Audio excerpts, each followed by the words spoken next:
Welcome to the Consultants Way podcast, your go-to resource for all things professional services consulting.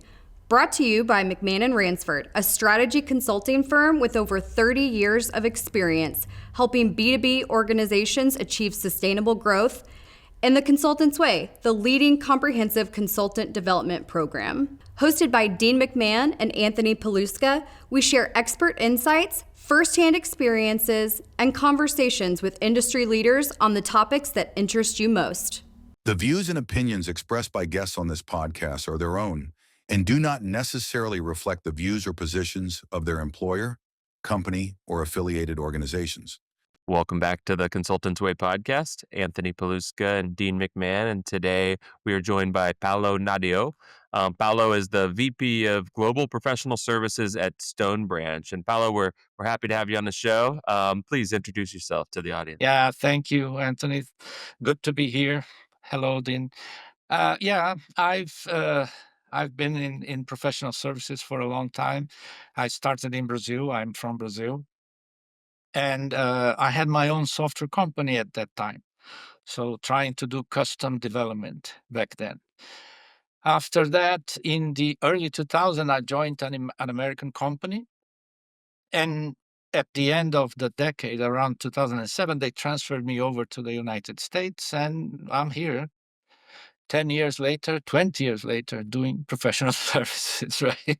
Yeah, time flies when you're not paying attention. That's right. Yes. But it was a good journey, lots of learning. So very good. You know, Anthony, you've worked with a lot of Brazilians. I have. Yeah. That's like your main culture, right? You know, my dad lived in Sao Paulo a little bit growing up as well, and so that has nothing to do with why I've worked with a lot of Brazilian executives over the years. It's just a happy coincidence. Now, Anthony and I together have not been to. We went to Argentina, but not Brazil. We don't talk about that with our Brazilian friends. No. We can make fun of Brazilian beef or Argentina beef, depending on who's on the phone. But I have been to Brazil several times, and I've always had a wonderful time there. Do you get back much? I try to go every year or every 2 years, right? Brazil is a very nice country, right? It's a continent almost, and the cultural differences are very interesting, and it's going to be good to talk about this. It looks like when you travel north that you're moving to another country, right? So much the differences are. But yes, it's a good country, has its problems, unfortunately, but it is what it is. We're familiar with country problems. We're not uncomfortable talking about. But one of the reasons we really wanted to meet with you is the complexity of global culture and what it's like to come to a culture and be successful, particularly a unique culture of the United States, but also to work multicultural. So tell us a little bit about the whole topic and your impressions of both working globally and then coming to the United States. Yeah. So when I started, right, as I mentioned, I started with my own software company, right? And the company was me and myself. So very big company. The most difficult thing we had to do was to define the requirements for a custom development software, right? And that was the first sign that there was a problem in understanding of things. So, and as I went on my career, right, that became a topic. Once I went into my master's, finally, the things that I was identifying in practice by trying to be more precise, specifying requirements, because this caused rework, right, in the things that I had to deliver. I got to know the names of the things that I was experiencing. So it was very interesting. After that, I went into working for a global company, and things became even worse. Right? It was not just a question of us not understanding each other while speaking the same language, right? Now we had to communicate on a third language. For instance, I worked with lots of Indians, Greek people, German people. none of us spoke the same language as as natives. So we had to all communicate in English, which introduces even more problems in the communication, right? Yeah. Yeah. It's in many ways, English is an inarticulate, inexact language. And there's so many, even English speaking primary countries, just take Britain and the US, have a lot of cultural issues. I was on the phone earlier today with a group of Canadians, and even they had me explain a couple of terms. Well, yeah, that's what's interesting about this cultural clashes, right? So I think that what makes the most out of difference, the biggest difference between us as animals, right, and the other animals is that we can communicate. And we can communicate ideas and complex subjects. Yes, there are evidence that other animals communicate, but it's not the same thing, right? We just to build a house, right? The number of interactions that we have to have with each other is amazing and communicating very complex ideas. Unfortunately, the spoken language is not precise enough for that. And there are some reasons for that to happen, right?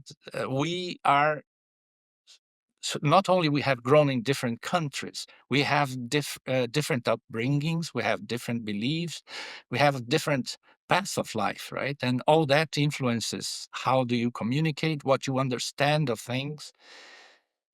Understanding is part of assuming a lot of things as we talk. A lot of the communication is assumed because people have the same background, and if they don't, you have conflict. Yeah. Yeah. Can you talk a little bit about some practical things that you learned as you went through that journey of working across multiple cultures, communicating in a language that wasn't native to you all? Anything that particularly is memorable or would be helpful for others about communication tactics that are effective, but also listening tactics that allow you as the receiver of information to better understand something that someone else is saying? Yes. So in requirements engineering, we learned that if you send a message to someone, right, in a metaphor to communication, you are responsible for their understanding of the message. So I think we need to learn that that is an important concept, right? You cannot assume anything. So if you want people to understand what you're saying, you need to make sure that the words are telling the person what you think the words are telling. Because what you think they're telling may be just your beliefs, your assumptions of the environment where you live, and your history of life, right? So I think there are some practical mechanisms that help doing this, right? For instance, the kickoff meeting in that PMI prescribes, right? The main goal is to mark to determine, right, to put a milestone down of the start of the project, but also is to bring everybody into understanding the decisions that were made, what is it that the project will try to accomplish, and why those decisions were made, what is the responsibility of each person in the project. So these things are all to bring people to the same understanding. There are other mechanisms that are very important, right? And that we use day to day, but we don't see value sometimes in other projects, like a glossary, right? When you read a contract, the lawyers always put a glossary because they need a narrow understanding of the word that they are using. But we write a requirements document and we never put a glossary there. Right? So why not put a glossary in a requirements document? Right? So and you can also argue that you need to plan your meetings, right, with an agenda, a detailed agenda that helps keep people on focus and on point. But it also helps people understand what we're trying to accomplish with that meeting. That rarely happens, unfortunately, but it's something that we should consider, right? And also, of course, after the meeting, produce the minutes, right? The minutes will bring the closing to that meeting, right? What decisions were made? Where are we going from here? What do you feel about the need to invest time together in a long-term working relationship in multiculturals so that you begin to get those shortcuts? Well, I think it's very important to get the trust of your interlocutor, right? So whoever is participating in your dialogue needs to trust you, especially in a working relationship, but not only in a working relationship, but husband and wife, right? It's communication the same way, and many husband and wives don't understand. Father and daughter, father and son, brothers. But especially with a customer, right? You need to be understanding and gaining their trust, because as when we do consulting and professional services, we are advising the customer, and trust is key, right? Do you have an example of a particularly failed dealing with another culture along your way that you did your organization or their organization did things and it was very difficult to get it on the same page? Well, there are many situations where that happened. I'm not sure I will remember one in particular, but I can, for instance, I was working on an implementation project once, and we are the advisors. We know the system. We are giving advice to customer, and they have a strong technical team that goes against the advice. And this is a situation that is very common, right? Because technical people, they typically think about the technical marvel that they are building. So they want it to be perfect and flawless. And they have a very narrow definition of what flawless is, right? But, you know, these things are funded and sponsored by companies that have to devise a business case behind it. So if what the technical team is trying to accomplish does not fit the business case, then there is a mismatch in communication, right? Someone didn't get the memo. So why is this, right? I'm replacing a legacy platform I have used for many years. Well, that's very good. Let's replace it. What's the reason to replace it? It's financial, because the license of this has become very expensive. Okay, so let's replace it the fastest way possible with the least cost. But the technical team looks at that and say, "Oh, we have been putting so much in this platform that is not accurate, that is not anymore relevant. We should take the advantage to re-engineer everything that we put in the platform." But re-engineering is not in the business plan. So there's no money for that. So this is a typical conflict between business and technical people. It happens all the time, right?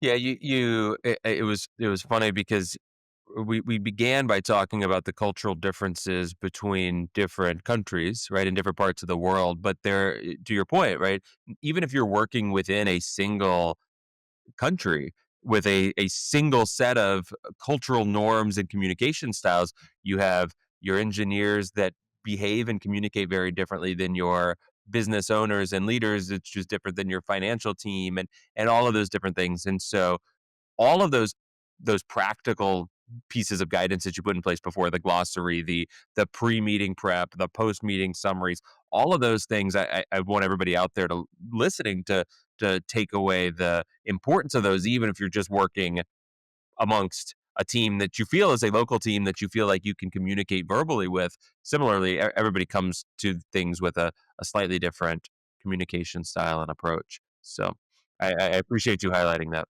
Yeah, I think that when we think about culture clashes, we think about people far away, right? So in another country, from a different religious approach or political affiliation or things like that, right?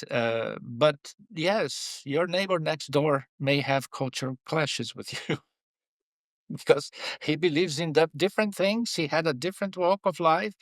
You may have been privileged financially. He may have endured difficult times in life, and these things will make you understand communication and relevance of things, values that you give to things differently. and it all must be taken into account if we want to communicate properly. Yeah. When I was a young man, yes, I was a young man once, and I had hair during World War II, I'm sure. But my family lived overseas, and culturally, where they lived, the people were very, very polite, and we were awaiting our furniture and our household goods, and the port was 4 hours away, and several times we were told our stuff had arrived, but it hadn't. But culturally, they didn't wanna say it hadn't arrived, Because it was a right? failure, So right? you had to build a new way to communicate with them so that they felt comfortable telling you, "Eh, not really there," right? And Yes. that's investment, and I think that's one of the things that culturally you if you're going to be dealing with that cultural, like, customer or that vendor a lot, um, investing in the, understanding their nuances and not being upset by their nuances, but accepting them. And in today's culture, in the US, we're very sensitive not to point out cultural differences, right? Because we don't want to be impolite, but we need to at least understand them so that we can embrace and be effective.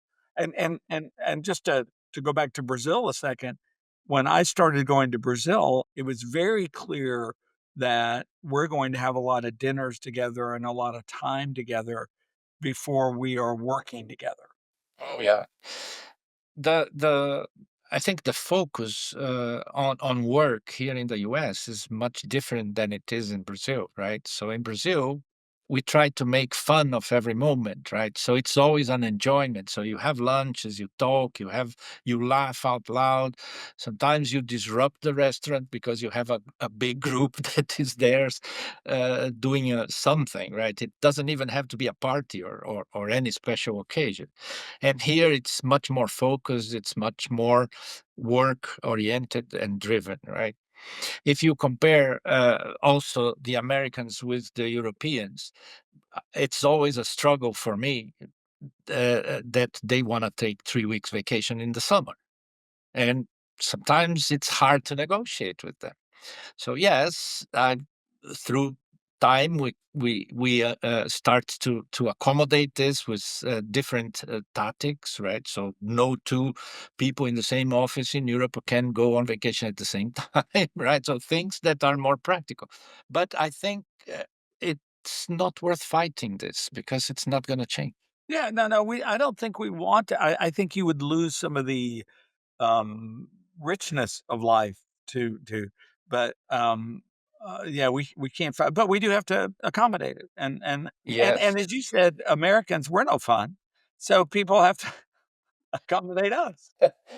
No, yeah, I think that it's different, right? I look at myself and I understand how much I have changed in that regard, right? I remember when I was in Brazil working for the American company, and they told us that we had too many holidays because if a holiday falls on a Tuesday, it goes to Monday. If it falls on a Thursday, it goes to Friday, except for a few, right?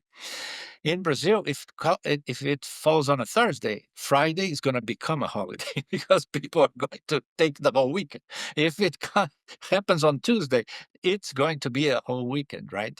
An extended weekend. And they managed to do the work in spite of that. May not be convenient for someone looking from the outside, but it's just different. Yeah, and the work, like you said, the work always gets done. Actually, just to reverse that, a few years ago, a friend of mine took over CEO of a private equity funded company, and he was interested in hiring someone who had retired from his old firm.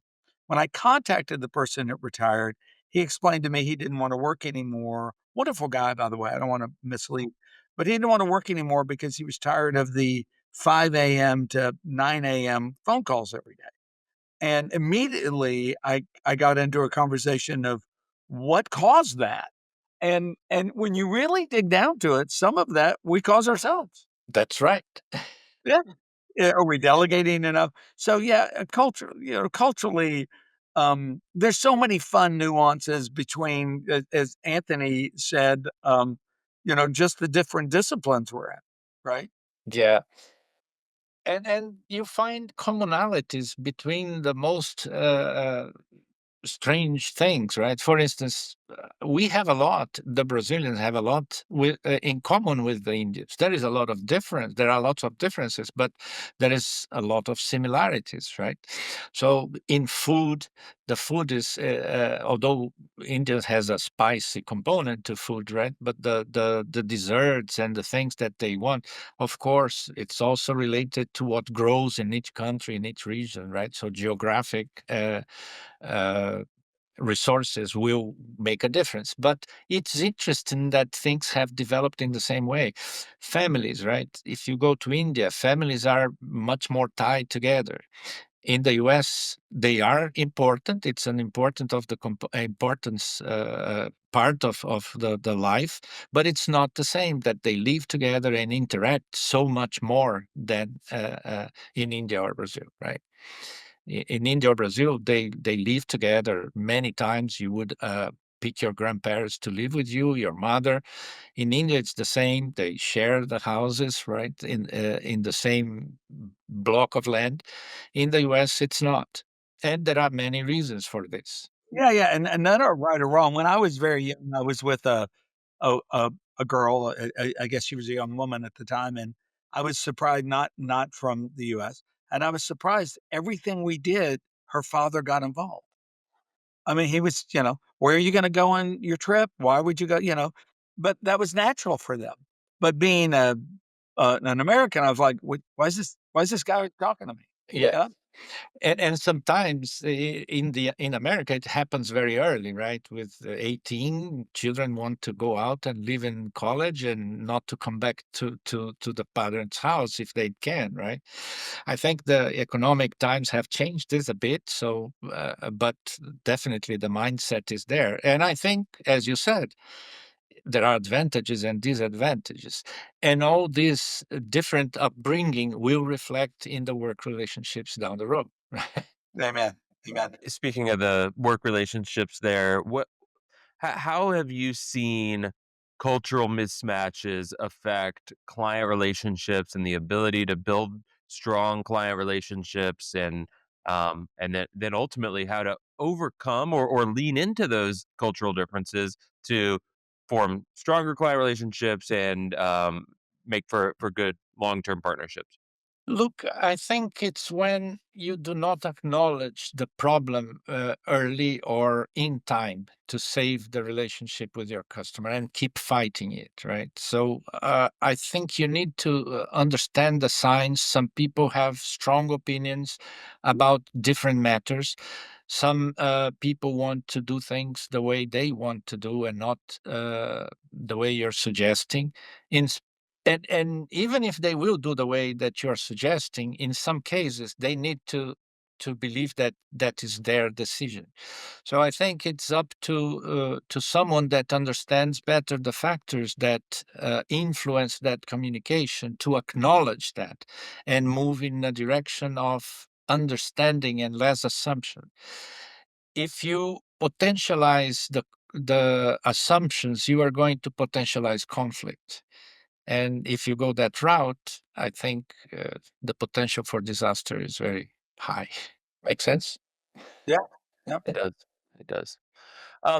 So, Paolo, having changed cultures mid-career, but then also changed working in a new culture mid-career, and then also working across the globe. Um, can you give some advice that maybe, or maybe even reinforce some advice you've already given to consultants that are navigating these cultural dynamics? I'm out there. Maybe it's the first experience that they have working with somebody in a different region. What guidance would you provide? So I think the what jumps up is not to make assumptions, right? And I think we need to question, be humble. No question is a stupid question. If you don't understand, ask the question, right? And moreover, when you are working with people from different cultures, and different countries are different cultures, right? Different practices are different cultures. If you are a technical person working in healthcare and go into talking to someone in finance, they have special vocabulary. The same word that they use may mean different things for him and the healthcare industry. So notice this, be attentive to these things. The more you can be attentive of challenging your truths, right? The things you think you know, the better you have a chance to improve the communication and the relationship with your customer. Uh, I have an interesting case, an interesting story here of when I went to visit my team in India. So we had most of our developers and architects at that time working out of Hyderabad in India. They were very receptive. They were great hosts when I went there, but I hate spice food, right? Spicy hot. I am okay with the flavors, but not the hotness of food, right? And they knew that. So they were trying to pick Hyderabad in India is the capital of spiciness, right? Even Indians complain about how hot the food is there. So they were trying to get me to the places where I could enjoy the food without having a problem with the spicy. And I went there to this restaurant and they had a small grill on the table, right, with some coal and a turning skewer. And the skewer had a cheese in there. And my assumption, look at how we make mistakes very easily, right? It's cheese. Cheese is milk. Milk. This is safe, right? And I ate a piece of that cheese, and it was a spicy bomb, right? So I should have asked. I should not have assumed that because it's cheese, it's a problem. So it's a simple detail, and I had a very bad afternoon after that spicy bomb there. Yeah, we'll begin to summarize in a minute. I was in Thailand and in a big meeting with a client with people from all over Asia, not all over the world, but all over Asia. And we went to a Thai restaurant. I'm from Houston, Texas. We like very spicy food. Anthony's also from my town. We love spicy food. So I wanted to get Thai food hot, Thai hot, and they wouldn't do it. But one of the people in the meeting, although he lived in Kuala Lumpur, was from Houston, but he also had officed out of Thailand. So anyway, he got them to give me hot food, but they did not want to. Right, because they had been down that road many times with Americans and, paid the price of the spicy cheese, you know? So listen, this has been wonderful. I'm very, very appreciative of you, um, sharing not just what you've experienced, but the humility that you bring to the topic, the humility of, let's assume we're gonna learn them. Let's assume that, we'll ask the questions, be involved, invest in them. I think that's been just super. Anything you wanna say, Anthony, before we thank our wonderful guests today? No, Paulo, I appreciate the perspective. Anything you want to leave us with here before we let you go? Sure, I think that you need to challenge your own concepts when you're talking to someone of a different culture, right? So do not assume anything. Always ask the question, is this true? In spite of you asking, or in spite of you understanding that it is true, or in your culture it is true, it makes sense. Our intuition is not a good measure of this, and we keep misunderstanding this. So I got a small example these days, right? When someone was talking to me about arranged marriages. So we were talking, and talking about divorce rates, and the intuition would say that, hey, if you married because you wanted to marry, it's supposed to last longer, right? And in the US, the divorce rate of arranged marriage is 10 times smaller than those of love marriages, right? So intuition is not a good measure of how the truths are for people that have different background, right?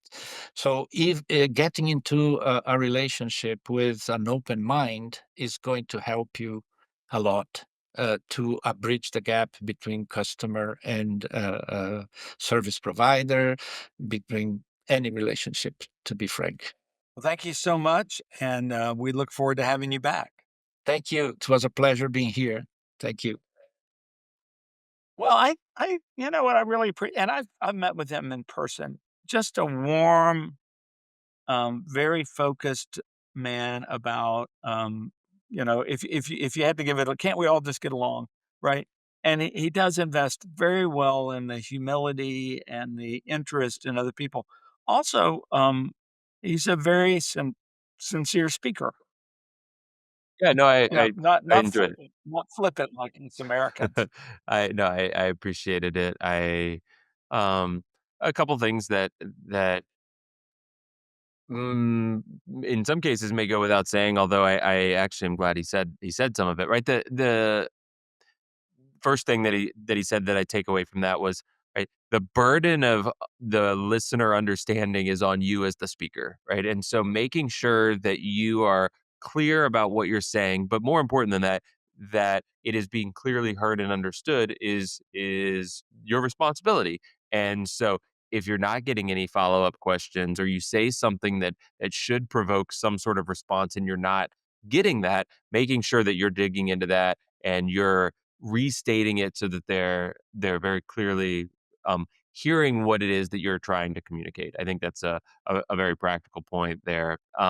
The other thing that I found very interesting about what he said, because I was asking for, hey, what are some practical communication tips that you have? And I expected him to focus on things that happen while you're interacting with somebody, right? Tactics like mirroring and things like that you would hear in a communication course on this topic. But he focused on the things you need to do before the meeting and the things you need to do after the meeting to make sure that everybody comes in with the right expectations and everybody leaves with a shared point of view and understanding of what was actually said and decided on during the meeting. And so everything that happens in between can go whatever direction it needs to go, because if you bookend it in that way, you'll have a much more effective and clear conversation where expectations are aligned. I found that um, made sense after he said it, but not what I expected when I asked the question. Yeah, and, hearing you recap that also brings to mind the balance that in the professional services industry, in the consulting industry, we try to bring when communicating to juniors or people as they come up in their career, making sure we have a shared responsibility of understanding and shared responsibility. But it's a little different when your cultures are far apart, right? There's a more burden, particularly if you're the vendor. There's more burden on you to make sure you're heard and understood. We always want to be respectful of all the wonderful, interesting cultures in the world. And I thought he also did a nice job not burdening too many examples that might you know um, make you feel like we were judging something, because we're not. Yeah, We're not. yeah. Well, and it's the other You point. and I both work all around the world and all the cultures, and there's a lot of cool, interesting things. Oh man, I yes, it's great. Every time you get exposed to something new and different, it's a wonderful experience. The other thing that he said though, because I do not want this to get lost in this whole process, which is the cultural differences are not somebody that's far away from you, right? Whether it's your neighbor, whether it's somebody else, people that have different backgrounds, different skill sets, different areas of education and experience, that they very different cultures in terms of how they communicate, what they communicate, how they listen, what they focus on as part of those conversations. And the vendor to client communication that happens there is very common in consulting, especially as we have technically focused consultants that are engaging with business leaders, right? That transition and that cultural shift is very, very common. every day. Yeah, and the example you and I always use on this is we had an executive join us who came from a corporate environment where um, the decisions were pushed up in the organization so that they felt like they were facilitating between customers and executives, where in our industry, we push things down and responsibility. So there's a big culture Yeah, thing yeah. right No, there.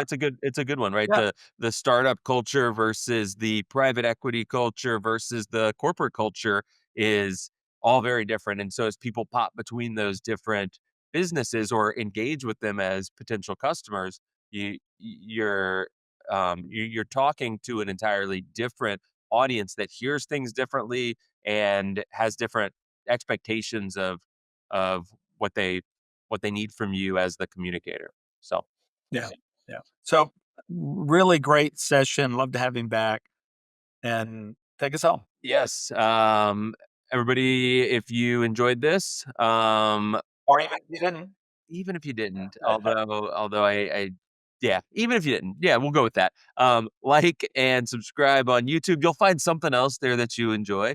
And then check us out on your favorite podcast networks, Spotify, Apple Podcasts, and like and subscribe there as well. If you want to get in contact with Dean or myself, best way to do that is our respective LinkedIn pages, or you can always email the show at podcast@consultantsway.com. So thanks, everybody. We'll see you next time.